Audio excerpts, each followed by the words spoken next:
আপনারা সবাই হ্যালো কিটিকে চেনেন।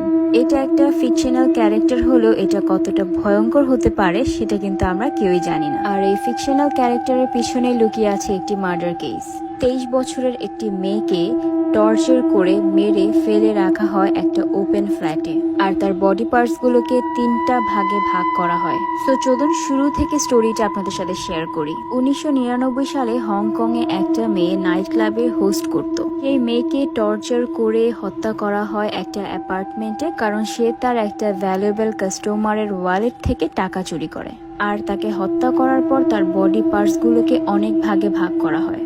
আর আপনারা চিন্তা করতে পারেন এই স্টোরির সাথে হ্যালো কিটির সম্পর্ক কি হতে পারে। বেসিক্যালি মেয়েটার যে বডি পার্টস গুলো ছিল তার মধ্যে থেকে তার স্কাল অথবা তার মাথার খুলিকে তার মার্ডারার একটা হ্যালো কিটি মারমেড ডলের ভিতরে লুকিয়ে রাখে। এই কথাগুলো কোনোভাবেই পুলিশ স্টেশনে আসতো না যদি না সেই ফ্ল্যাটের একটা নেইবার পুলিশ স্টেশনে গিয়ে এই কথাগুলো না শেয়ার করতো। সো যেই ফ্ল্যাটে রেখে মেয়েটাকে টর্চার করা হয় তার পাশের ফ্ল্যাটে একটা নেইবার ছিল যে মেয়েটা মাত্র 14 বছরের ছিল। সেই মেয়েটা সেখানে শিফট হওয়ার পরপরই তার সাথে অনেক রকম ভৌতিক কাহিনী ঘটতে থাকে।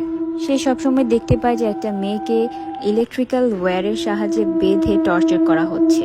ফার্স্টের দিকে সে এটা একটা হরর ড্রিমস ভেবেও এটা অনেকটা অ্যাভয়েড করে, কিন্তু প্রতিনিয়ত এগুলোর মাধ্যমে সে এত ভয় পেয়ে যায়, তারপর সে তার বাসার কাছের একটা পুলিশ স্টেশনে যেয়ে সবকিছু শেয়ার করে।